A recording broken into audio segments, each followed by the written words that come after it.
Hello, and a very warm welcome to all of you from the English Story Nook. We are so glad you could join us today. Today, we're diving into a story about a woman who, at 39, feels tired of pretending her life is perfect.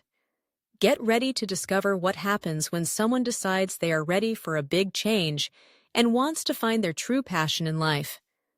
Before we dive in, if you enjoy our stories and want to support what we do, please give this video a like, subscribe to the channel, and consider buying us a coffee on Ko-fi. There's a link in the description below. Every like, subscription, and small contribution helps us keep creating great content for English learners like you. And now, to the story.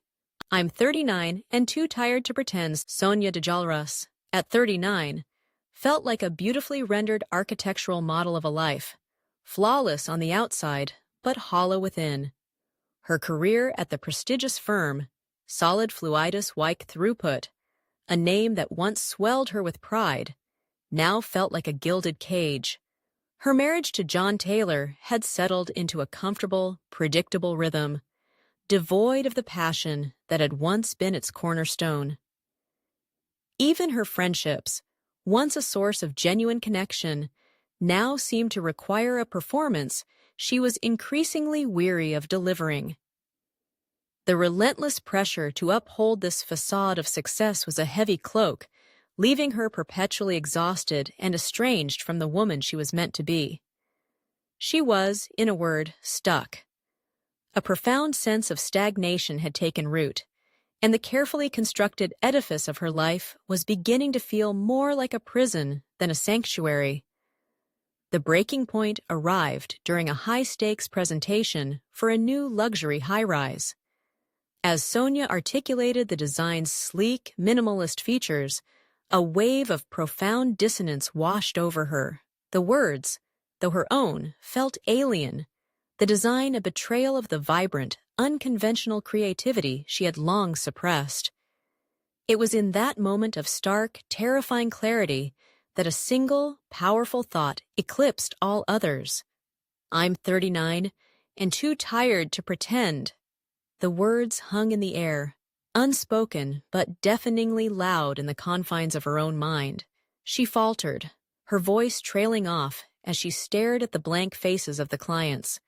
The carefully rehearsed speech, the confident posture, the entire performance. It all crumbled away, leaving her exposed and vulnerable. A sudden, overwhelming urge to flee, to escape the suffocating confines of the conference room and the life it represented, was all she could feel. The carefully constructed world she had built for herself had become an untenable situation, a gilded cage from which she had to escape.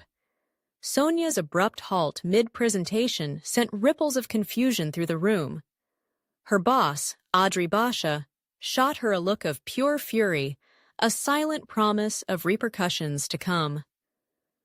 Her colleagues exchanged bewildered glances, their whispers a low hum of speculation. John, when he heard the news, was less concerned with Sonia's well-being than with the potential damage to their social standing and financial security.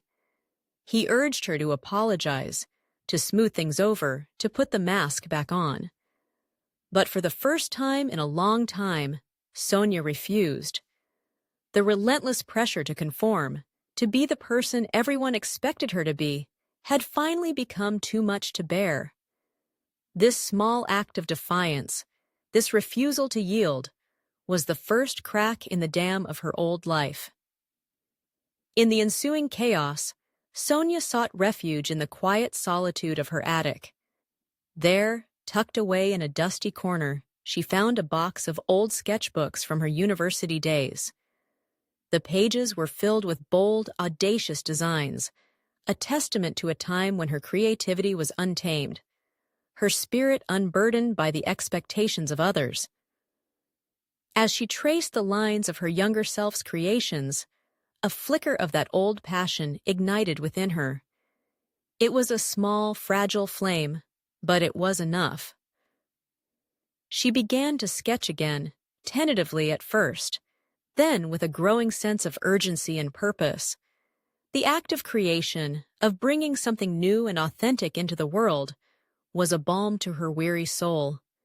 It was a reminder of the woman she had been, and the woman she could still become. The untenable nature of her current existence became clearer with every stroke of her pencil. A few days later, an unexpected email appeared in her inbox. It was from Ariane Zhang, a junior architect at the firm. Ariane confessed that she had always admired Sonia's earlier, more daring work, the very designs that had been dismissed as too unconventional by the firm's senior partners. She expressed her disappointment at the more formulaic direction Sonia's work had taken in recent years. Ariane's words were a lifeline, a validation of the creative instincts Sonia had long suppressed. It was a poignant reminder that her true self had not gone entirely unnoticed, that there were others who saw and appreciated the artist she had tried so hard to hide. This unexpected encouragement from a younger colleague was a powerful catalyst, a sign that she was not alone in her desire for something more meaningful. The poignant nature of Ariane's email, its simple, heartfelt sincerity, moved Sonia to tears. Emboldened by Ariane's support, Sonia made a decision that was both terrifying and exhilarating. She decided to enter an independent design competition. The theme was community and connection, a concept that resonated deeply with her own yearning for a more authentic way of living.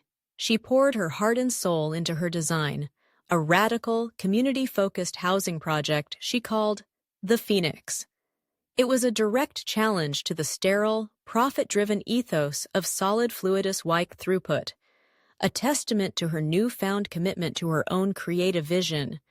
The design was a paradigm shift from her previous work, a complete reimagining of what a home and a community could be. It was a risky move, a leap of faith into the unknown, but it was a risk she was finally willing to take. This new paradigm of design, one that prioritized human connection over profit, was the foundation of her new beginning. The night of the awards ceremony was a maelstrom of emotions. Sonia was a bundle of nerves, her heart a frantic drum against her ribs. But beneath the anxiety, there was a sense of liberation, a feeling of lightness she hadn't experienced in years. The Phoenix was more than just a design. It was a declaration of independence, a symbol of her rebirth. As the announcer's voice echoed through the hall, a hush fell over the crowd. And then, she heard it. Her name. She had won. In that surreal, dreamlike moment, she saw John in the audience, his face a canvas of shock and dawning respect. But his validation, once the sun around which her world revolved, no longer held the same gravitational pull. She had found her own center of gravity, her own source of light. The impetus for her transformation had been a quiet, internal rebellion, a slow-burning fire that had finally erupted into a blazing inferno. The impetus for her old life, the need for external approval, had been replaced by a powerful internal drive. The win was a key that unlocked a door to a new world. Investors and community leaders, captivated by her vision, approached her with offers to make the Phoenix a reality.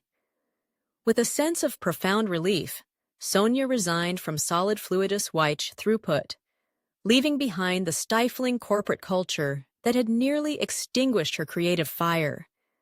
She was no longer an architect of luxury high-rises, but a builder of communities, a creator of spaces that nurtured connection and belonging.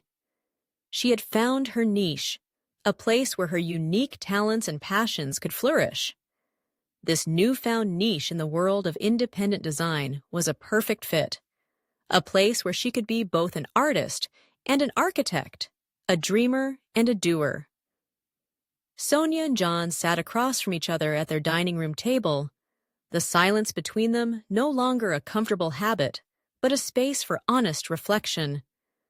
They spoke for hours, their words a raw, unfiltered torrent of unspoken resentments and unfulfilled desires. They acknowledged the chasm that had grown between them, the roles they had each played in their shared unhappiness. The future of their marriage remained a question mark, but they agreed to navigate it with a newfound respect for each other's individual journeys. It was a difficult, painful conversation, but it was also a necessary one, a step towards a more authentic, if uncertain, future.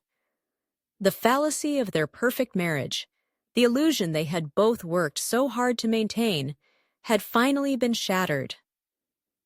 They were forced to confront the fallacy that a shared life meant a shared identity, that their individual dreams could be subsumed by the needs of the partnership.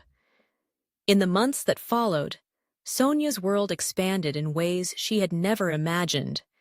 She reconnected with old friends, the ones who had known her before the mask became a permanent fixture. She forged new connections with like-minded individuals in the independent design community, a vibrant, supportive network of artists and innovators.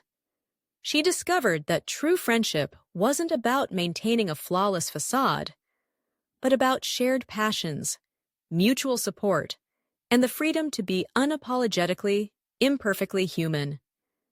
The ubiquitous pressure to conform, to fit into a neat, predefined box, had been replaced by the joy of belonging to a community that celebrated individuality and creative expression. The ubiquitous nature of social media, the constant stream of curated perfection, had once made her feel inadequate, but now she saw it for what it was, a highlight reel, not the whole story. Months later, Sonia stood on the bustling construction site of the Phoenix, the air thick with the scent of sawdust and fresh earth. The sun warmed her face as she watched her vision rise from the ground, a tangible manifestation of her newfound freedom. She was no longer the woman who was too tired to pretend. She was a woman who had dared to dismantle a life that no longer fit. A woman who had found the courage to build a new one that was messy and imperfect and gloriously, authentically her own. Her journey had been a difficult one, a conundrum of conflicting desires and societal expectations, but it had led her to a place of genuine fulfillment, a place where she was finally, and unapologetically, herself. The conundrum of her midlife crisis had not been solved with a single, easy answer, but by a series of small, brave choices, each one leading her closer to the woman she was always meant to be. That's the end of our story for today. It makes you think about what is truly important in life, doesn't it? We would love to know, what is a passion or hobby that makes you feel truly happy? Let us know in the comments. And remember to check the description box for helpful resources to continue your practice. Thank you for listening and learning with us today. Keep up the amazing work with your English studies, and we look forward to seeing you in our next story. Goodbye for now.